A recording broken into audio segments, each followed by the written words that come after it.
Many things are attracting me அப்படின்றத விட so many things are distracting me அப்படின்ற மாதிரி தான் சொல்லணும். ஸோ இன்றைக்கி வந்து ஒரு சின்ன ஈவினிங் மினி விளாகோட சேர்த்து கவர் பண்ணியிருக்கிறேன் இந்த விளாகை. And then blue t-shirts and then blue striped with yellow t-shirts போட்டிருந்தேன். ரொம்ப நாளைக்கு முன்னாடி ஒரு நார்மல் ஷாப்பில் பர்ச்சேஸ் பண்ணது தான். இப்போலாம் எனக்கு என்ன தோணுதுன்னா, இந்த மேக்ஸ் ட்ரெண்ட்ஸ் அந்த மாதிரி ஷாப்பை விட ஆன்லைனை விட ட்ரெடிஷ்னல் ஷாப்ஸ்லாம் வாங்குவோம்ல, அந்த போத்தீஸ், சென்னை சில்க்ஸ் இந்த மாதிரி வாங்குற கிளாத்ஸ் ரொம்ப நாள் லாங் லாஸ்டிங்காக இருக்க மாதிரி இருக்குது. என்னென்னா நமக்கு ஃபிட்டாக கிடைக்காது. அண்ட் தென் டிசைன்ஸும் வந்து ரொம்ப லிமிட்டடாக இருக்கும், கொஞ்சம் ஓல்டு ஃபேஷனேட்டடாக இருக்கும். பட் தேடி பார்த்தா இப்போலாம் கொஞ்சம் அப்டேட்டடாக கிடைக்கிற மாதிரி எனக்கு ஒரு ஃபீல். பட் இதெல்லாம் ரொம்ப நாளைக்கு முன்னாடி வாங்கினது தான். ஓகே ஃபைன் அப்படின்னு சொல்லி போட்டாச்சு. இன்றைக்கி ஆக்சுவலி சின்ன என்கொயரி ஒரு வாட்டர் ப்யூரிஃபையருக்காக பண்ணிவிட்டு, அப்புறம் பேபிக்கு வந்துட்டு நாங்கள் ஃபிலிம் 7 வந்துட்டு பாட்டில் சின்ன பிறந்தபோது வாங்கியிருந்தோம். இப்போ வந்து அதோட அடுத்த வருஷன் தேவைப்படுது அப்படின்னு சொல்லி என்கொயரிக்காக போயிருந்தோம்.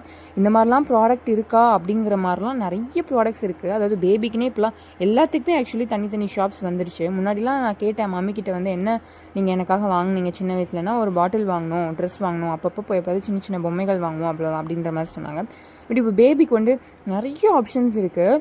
ஸோ டீத்தரில் வந்து நிறைய ஆப்ஷன்ஸ் இருந்தது. இது வந்து பார்த்திங்கன்னா ஒரு ப்ராடக்ட்டே 99 ருபீஸ் இருந்தது. பட் ஆன்லைனில் அதே 4 ப்ராடக்ட் சேர்த்து 200 தான் இருந்தது. ஸோ நான் வந்து இந்த டீத்தர் வந்து வாங்கலாம் அப்படின்னு சொல்லிட்டு அதை மட்டும் வாங்கியிருந்தேன். பிகாஸ் நான் தேடி போன பாட்டில் கிடைக்கல. ஏகப்பட்ட ஸ்கின் கேர்ஸ் அண்ட் க்ரீம்ஸுங்க. எனக்கு வந்து எதுவுமே யூஸ் பண்ணலையாமா, கடலமாவும் சோப்பும் தான் யூஸ் பண்ணியிருக்காங்க. ஆனால் வந்து இப்போ பேபிஸ்க்கு வந்து ஏகப்பட்ட ஆப்ஷன்ஸ் வந்து இருக்குது. இதில் எதை வாங்கணுமா அப்படின்ற மாதிரி நிறைய கன்ஃபியூஷன்ஸ் வந்து வருது. இதெல்லாம் வந்துட்டு ரொம்ப இன்ஃப்ளூயன்ஸ் பண்ணுற மாதிரி இருக்குது, இதெல்லாம் வாங்கியே ஆகணும் போல் அப்படின்னு சொல்லிட்டு. பட் நான் ரொம்ப லிமிட்டடாக தான் வந்து பர்ச்சேஸ் பண்ணியிருக்கேன். எதுவுமே வாங்காமலும் இல்லை, எது தேவையோ அதை மட்டும் வாங்கியிருக்கேன் அப்படின்னு சொல்லலாம். அந்த வகையில் வந்துட்டு I'm very confident and clear அப்படின்னு சொல்லலாம். ஸோ அவனாக வளர்ந்து வந்து கேட்கும்போது அவனுக்கு என்ன தேவை அப்படின்றது அவனுக்கு தெரியும் போது நம்ம நிறைய எக்ஸ்ட்ரா பர்ச்சேஸ் பண்ணலாம். அண்ட் இந்த ஒரு விஷயத்தை மட்டும் என்னால் கண்ட்ரோலே பண்ண முடியல, வெளியே போனால் சாப்பிட்றது.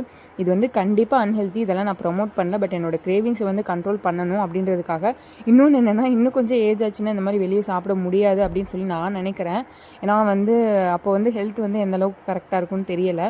நல்லா இருக்கணும் ஹோப்ஃபுல்லி. ஸோ அதனால் அப்பப்போ வந்துட்டு சிக்கன் அண்ட் தென் வந்து ஃப்ரைட் ரைஸ் வந்து சாப்பிட்றேன். ஸோ இது வந்து செம்ம யம்மியாக இருந்தது. அண்ட் வந்து என்னோடய ஷார்ட்ஸ் தான் வந்து என்னோடய ஃபுட் தான் வந்து என்னோடய பேஸாகவே இருக்குது. ஸோ அதனால் அதுக்குமே வந்துட்டு இதில் போஸ்ட் பண்ணலாம் அப்படின்னு சொல்லியிருக்கேன். ஆனால் அடிக்கடி வெளியே சாப்பிட்றத நான் வந்து ப்ரிஃபர் பண்ண விரும்பலை, வேண்டான்னு சொல்லி கண்ட்ரோல் தான் பண்ணிகிட்டு இருக்கேன். ஸோ இதை பார்த்து வந்து டெம்ப்ட் ஆக வேண்டாம். ஸோ வீட்லேயே வந்து அதுக்காக பார்பிக்யூலாம் நான் வந்து செய்யறதுக்கு வந்து ஸ்டார்ட் பண்ணியிருக்கேன். பட் நான் செய்யலை, பட் என்னோடய ஹஸ்பண்ட் வந்து செய்யறதுக்கு ஸ்டார்ட் பண்ணியிருக்காங்க. இதை வந்து அவ்வளோவா வேண்டாம், பட் கம்மி பண்ணிக்கலாம் அப்படின்னு நினைக்கிறேன். ஸோ அப்படியே பக்கத்துலேயே வந்து ஒரு பார்க்கும் இருந்தது. அங்கே போய் கொஞ்சம் நேரம் டைம் ஸ்பெண்ட் பண்ணேன். ரொம்ப நல்லா இருந்தது. அங்கே போய் என்னைக்காவது ரொம்ப நாள் கழிச்சு போகிறனால அது மைண்டுக்கு ரெஃப்ரெஷிங்காக இருக்குது. ஸோ இந்த மாதிரி ஆக்டிவிட்டீஸ்லாம் ரொம்ப இம்பார்ட்டன்ட். பிகாஸ் ரொட்டீன்லேருந்து நம்ம எதை பிரேக் பண்ணாலுமே நமக்கு வந்து அது ரொம்ப ரெஃப்ரெஷிங்காக தான் இருக்கும். இன்ஃபேக்ட் சொல்லப்போனால் நான் வெளியில் போகிறத விட இந்த தூரி ஆடுறது வந்து எனக்கு ரொம்ப ஹாப்பியாக இருந்ததுன்னு சொல்லலாம். ஏன்னா ரொம்ப நாளுக்கு அப்புறம் வந்து நான் இந்த மாதிரி பண்ணுறேன். அண்ட் தென் வந்துட்டு ஒரு ஹெல்த்துக்கு வந்து கொஞ்சம் நல்லது பண்ணணும்னு சொல்லிட்டு ஒரு ஃப்ரூட் சாலட் பேக்கேஜ் இதை கூட ஸ்பெண்ட் பண்ணி சாப்பிட்லாம், ஒன்றும் தப்பு இல்லை. ஸோ அதை சாப்பிட்டுட்டு அப்படியே நான் வீட்டுக்கு வந்துட்டேன்.